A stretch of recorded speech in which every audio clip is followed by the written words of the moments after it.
Right guys, we are back with our B7. If you followed the build video, it's all built now. So what we've got to do now, we've got to fit the electrics into it. We've got them all laid out there, what we're going to fit into it. We've got a couple of hints and tips and tricks that we do. I don't know if anyone's really interested in how to fit the electrics in this relatively neatly. But if you are, leave us a comment and watch on. Right guys, there it is. No electrics or anything in it at all. This is what I'm going to fit. We've got the Hobby Wing, one of the XR10 ESCs. I'll put them in all my cars. Like them very much. Just got a Reedy Sonic motor. Motors don't make much difference. Just a case of performance. The way you fit them is the same. Servo. We've got an SXT, which I've already fitted the horn on it. Make sure it is central on your radio. So I've already done that. Samurai radio we use. We've got the links and all the servo mounts there. And finally we've got a transponder. Now, we would not be a video without there being some 3D printed items in it, would there? Well, we use this to mount our transponder, very importantly, and I'll tell you why when we get to that stage. Right, so first things first, I put all the items in the truck, car, buggy even, that are non-movable. First thing, motor.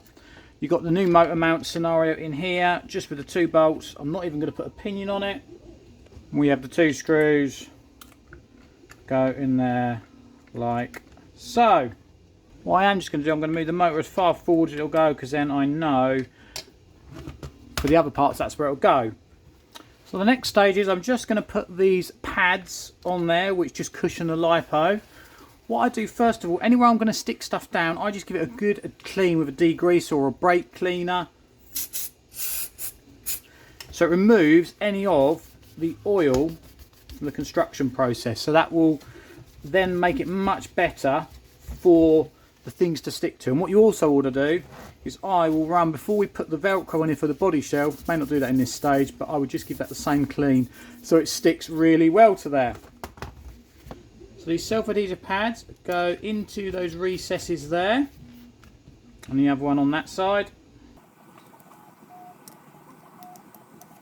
and they cushion the battery. You don't have one in the middle there, and we'll show you why in a minute.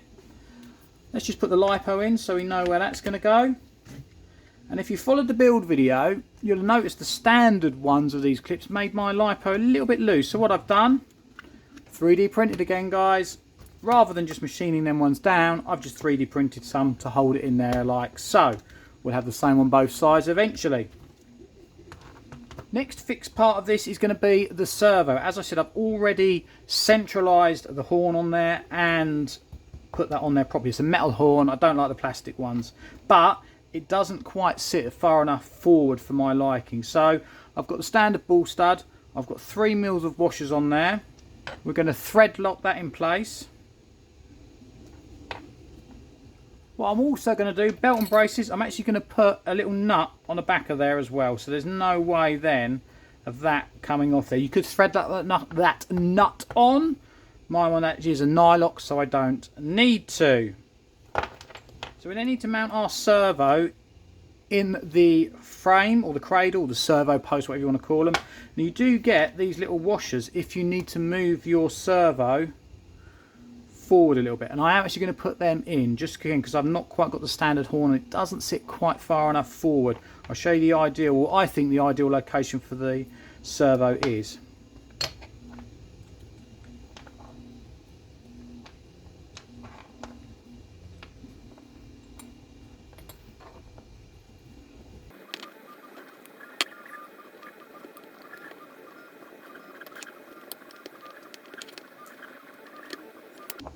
There we go, that is all in. Now, if you watched our full build video, which I hope you did, we had a problem with mounting this in the car. These 10mm bolts, which it tells you to use, didn't work. They bottomed out. So I have actually just drilled that out a little bit more. And it did feel like there was some sort of obstruction within there. So I don't know if that's just a moulding issue or not. But we're now going to mount that onto the car. We just have those 2 10mm bolts from underneath.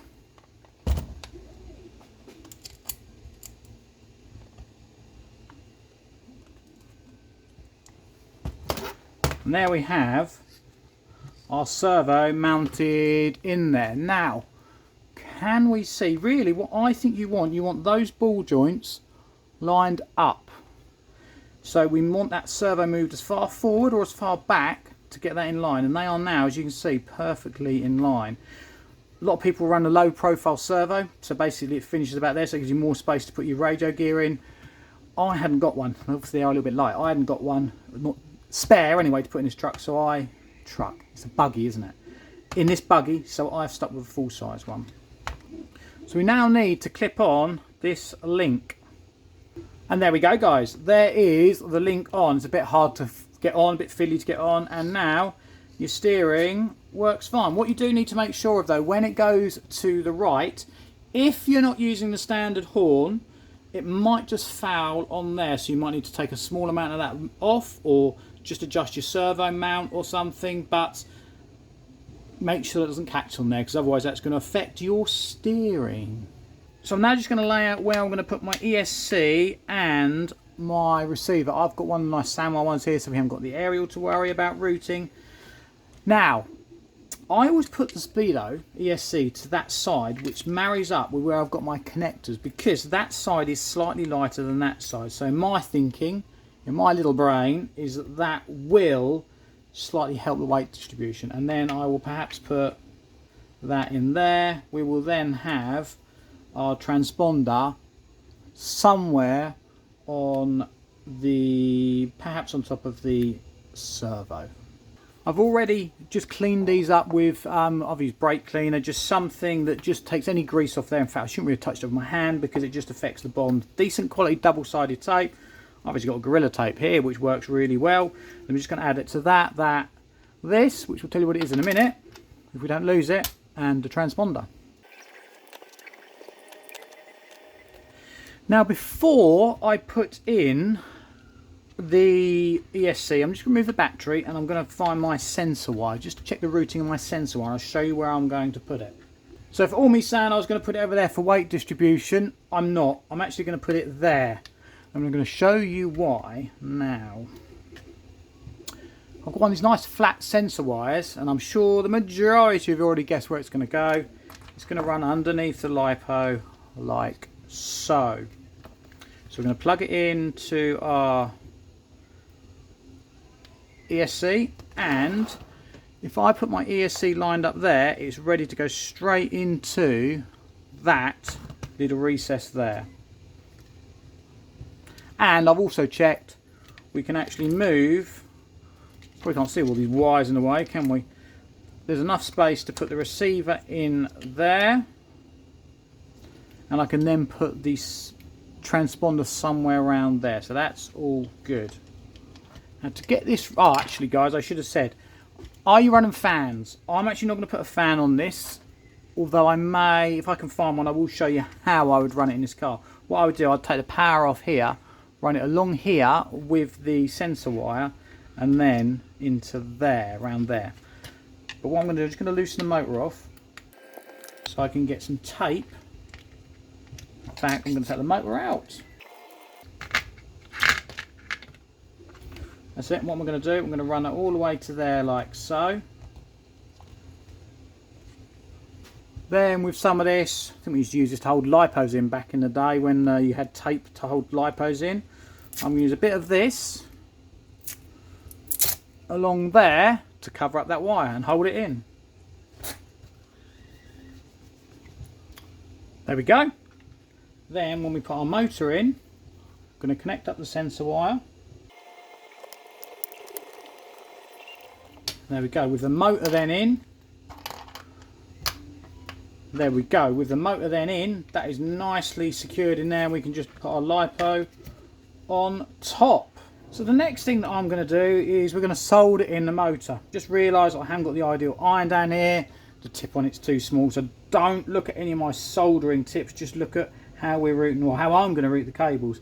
What I'm going to do first of all, these are almost the right length. The temptation here is to make them too short, to go like that. But the problem is then you can't get your battery in that. So I'm going to keep the first one at the right length. Just soldering this on here so you can see. I'm actually going to tidy up this joint, because as you can see, the soldering iron tip is far too small. So with that soldered on there rather badly, don't look at that, don't zoom in at that bit guys, but see how I'm running the cables. Now I use this in the kit, they give you these little cable ties. Remember if you've watched the build video, we said don't throw any bits out, easy to throw this out. It's a little cable clip. So I clip that on there and it gives you then nice spacing for your cables. We'll clip the next cable on like so, and then we can run that around there to give us a nice idea of where we want the next cable to be. So I'm going to run it around there like that. So I'm actually going to take a small amount off that one to there, and the third one we will run round to about there. So we will now solder them on. Again, don't watch the soldering.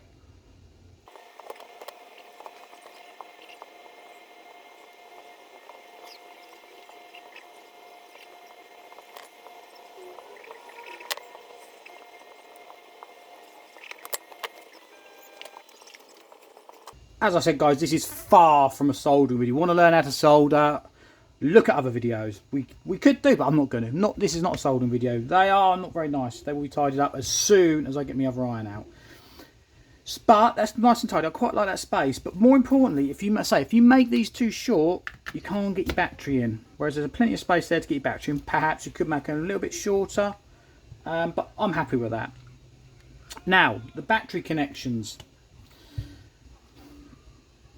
What I would always do is make sure one cable is shorter than the other so you can't plug them in the wrong way around. Look, this is okay. I can plug it in the right way around.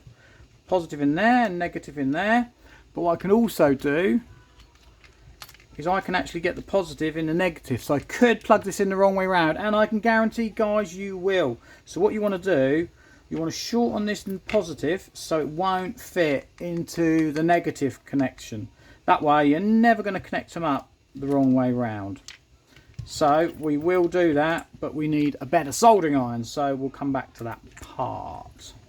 So the receiver, we're just going to pop the receiver in there like so, and then we can plug in our channel. Now obviously I'm not going to tell you the orientation on these, you need to work that out for your own radio gear, but little one that I always remember is which one's throttle, which one is steering.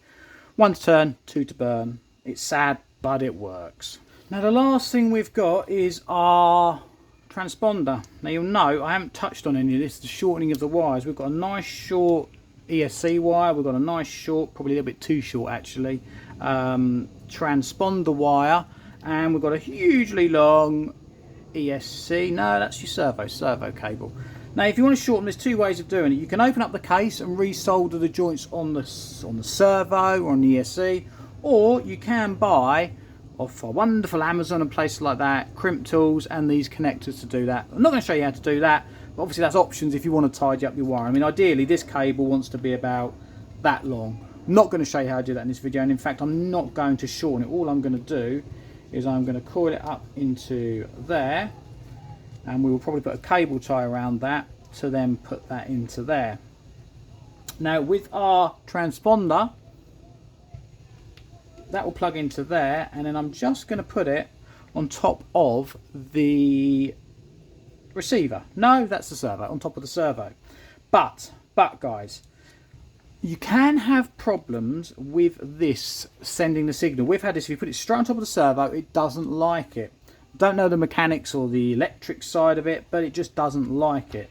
So what I have done, 3D printed with 3 different little spacers. So basically you can sit your transponder on there, and if the wire is a little longer it would sit nicer on there, but you can then just put it on there and it sits in that recess there.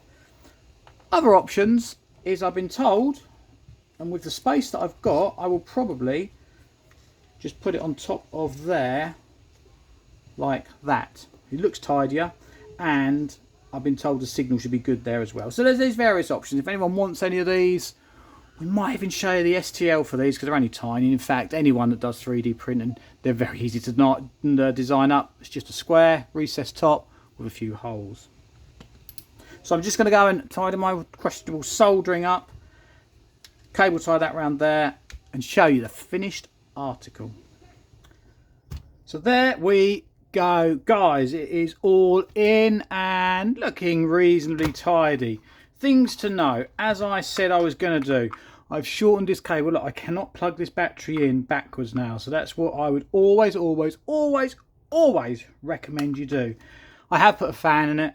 I found one, but it's so fiddly to do. I've done that off camera, and basically the cable just goes all the way under there into, and I've took the power directly off the power connectors on there. So in actual fact, when you plug the batteries in, the fan, you'll hear it, does start. I like doing it that way, just makes it tidier than pulling it all the way back to the fan port here, and it makes it easier when you want to plug in your programming card or box. You don't have to keep unplugging the fan, so I like that. I've put the transponder up there. It's not directly on the servo, it's got on this little plate here, so that should be okay. So yeah guys, that is the car almost ready. I've just got to fit wing on it, tyres on it, and then we're going to give it a test. Got a body shell to go on it as well, of course. I think I can possibly bodge an old shell on it just to get some laps on it, because I haven't got the new ones painted. But thanks for watching. Please do subscribe, and we'll do some more videos on it if you like it. If you'd like to know more how we get on with the B7, leave some comments, and we will be back again soon, guys.